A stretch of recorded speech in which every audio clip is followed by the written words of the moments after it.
Welcome to the Student Housing Matters podcast, where we explore the people, ideas, and innovations shaping student housing and campus life. I'm Kyle Finn, Director of Marketing here at COCM, and today we're stepping outside of the usual higher ed bubble to learn from someone who's helped some of the world's biggest companies rethink their customer experience. Our guest today is Philipp Hahn. He grew up in what he calls the engine room of change. He's led over 550 transformation projects for organizations like Airbus, BMW, and Mercedes-Benz. And he was named one of Europe's top 100 speakers. That's not all. He's also the CEO of Rabel & Hahn and lead singer of a heavy metal band. So buckle up. Philipp's message is simple but powerful. Customers now benchmark every experience, not just against their competitors, but against their last best experience anywhere. So today, we'll translate that line of thinking into the student housing world. Thank you very much. Thank you, Kyle, for having me. Philipp, you work with companies that operate at a massive global scale. So why don't we just start right there?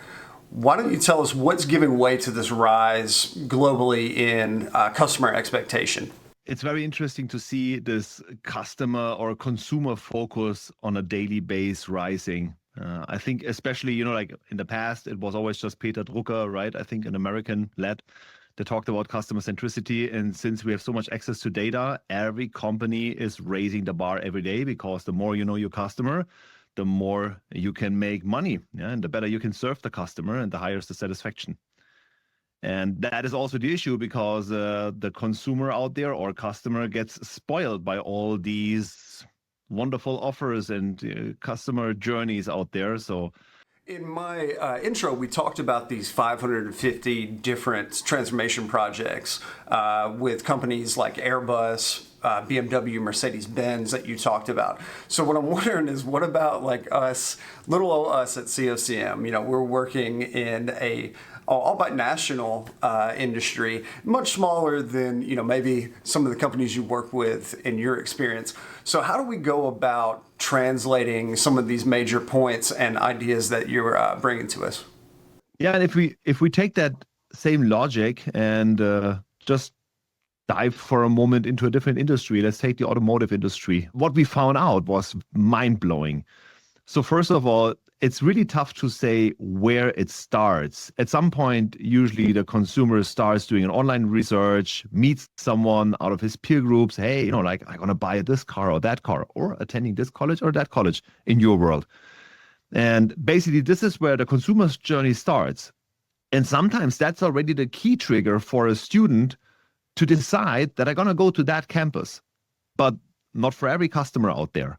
So jumping back to the automotive experience, at some point the customer drives to the parking lot and has a look at the dealership, checks out the car, or in your world, the campus, so to say. So then the question is, how much do we know about the customers? Do we know its first name, last name, material status, whether they just had, for example, some issues, like probably someone passed away or not. And that makes a big difference whether you buy a car or not buy a car.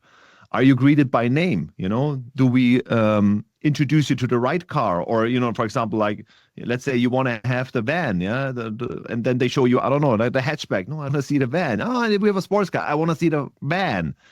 So how well do we know the customer expectations? How well do we know what the customer really wants?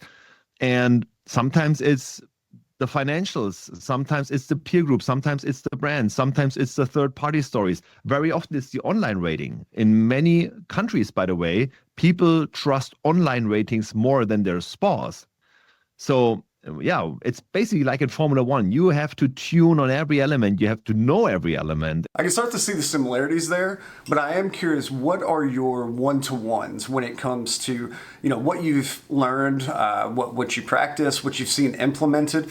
What are some of those one-to-ones that we can apply to the student housing world? Pre-arrival.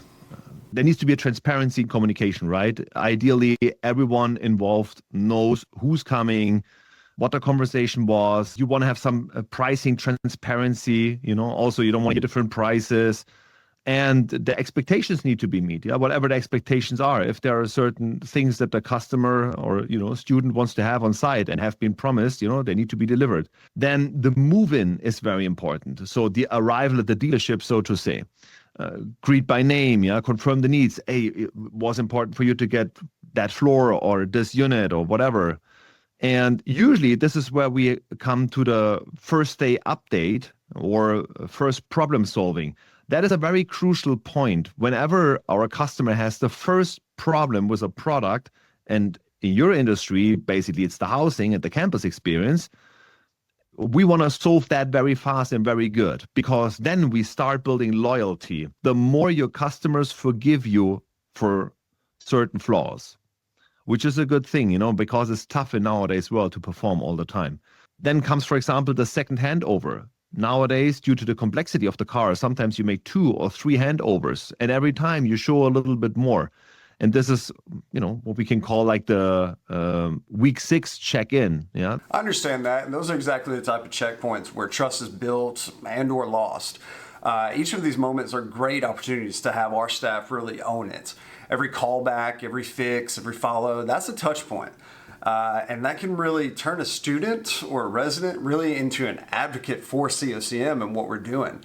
If we're doing a great job at a campus, or hopefully not the inverse, you better believe the administration on that campus is going to hear about it. And yeah, we personally like to get in front of that. And a big reason for that too is now we're an employee-owned company here at COCM. So like from myself all the way to, the great folks at our sites, we're literally invested in our own and our partners' success, right? So we have a stake in making these moments matter. It's a unique position, and I'm really happy about it. Like, I'm an owner of this company, and that makes me feel great. I think that makes a lot of our employees and our staff feel great as owners, and just having that idea that 9 times out of 10, our fantastic staff as owners of the company, they're going to nail those checkpoints more times than not. I think what you just said, you can't emphasize enough on this. When you do business nowadays, what do you want? You want people that have a certain resilience. Second, you want people that have ownership, basically that own something that is their business. They act basically as entrepreneurs. They act as someone that owns the company. Usually when we have a big issue out there. Yeah. Right. Usually when we have a big problem, who do we want to talk to? Well, can we talk to the manager, or ideally to the founder or owner of this organization? Third of all, you want vertical knowledge. You want people that know what they're doing. And your organization exists since 2 decades, right? So basically, this is what we want nowadays. 20 years. Yeah. In these complex times that we are, where we need more and more horizontal awareness, like, you need to be aware of this and of that, and of this and of that, and of this and of that. We lose vertical knowledge. So you want vertical experts. And basically, this is where we have similarities in your business, COCM, and basically my company. We're very blessed that customers get us on board. Why? Because we add vertical knowledge. So can you explain vertical knowledge for folks that aren't familiar with this idea? Due to these dynamics that we have in this world, we need to become more and more jack of all trades. You need to speak more careful. You need to act more careful. You need to have much more on the radar nowadays. Little tiny things can basically damage an entire organization. Yeah, a wrong podcast, a wrong word, a wrong statement, whatever, like missing a paragraph, entering a wrong market. And this horizontal, basically, like it adds on a horizontal scope, it adds more to the company, on your radar, basically affects your vertical, your expertise, your deep knowledge. We become jack of all trades and experts of none. So and this is actually why collaborations and joint ventures are growing more and more throughout the business world. Why? Because you want to add vertical knowledge, experts, people that know exactly what they're doing since decades, to an horizontal aware organization. And basically, this is what we're seeing. And that's why big companies getting bigger and bigger. Amazon, as an example, don't want to promote them here on this podcast, but this organization knows exactly how they do finances. They know exactly who the customer is. They have crazy horizontal knowledge, crazy vertical knowledge, and the result is growth. All right, so let's recap a little bit for our listeners, our campus leaders, and all the managers out there that's on site. So the first one we kind of looked at, I'll kick this off. Expectations are rising across all industries, and our students are no different. What else did we hit on, Philip? I'd like for you to lead us out here. Pre-arrival clarity, that's very important. Move-in that works. These are quick fixes, yeah. First fixes that prove trust, the second handover of the car, the final weeks, calmness to reduce stress. These are quick fixes, and we have learned that we never know what the key trigger is that makes the customer or consumer happy. But the bar is raising every day thanks to data, and it's very important to have a right, trusted partner on your side. And we just found out that your company, as well as my company, has, I think, a lot of added value for customers. And I think in these times, we need to be resilient. We need to learn that there are important tools out there, but it's not just the tools, it's not just the data and the experience, it's also the stewardship, right? That basically your organization provides. I mean, frankly spoken, if I would be a campus man, I would love to have your organization on board that adds value. Of course, always do business with good people that know what they do.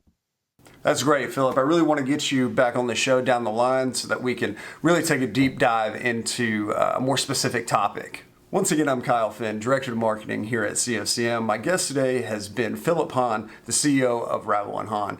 To everyone out there, thank you for listening, and we'll see you next episode. If you would like to learn more about the student housing professionals at COCM and third-party management of on-campus housing, visit our website at cocm.com. You can find more information about today's episode at studenthousingmatters.com. While you're there, check out our blog posts and videos, or submit an idea you'd like our team to explore.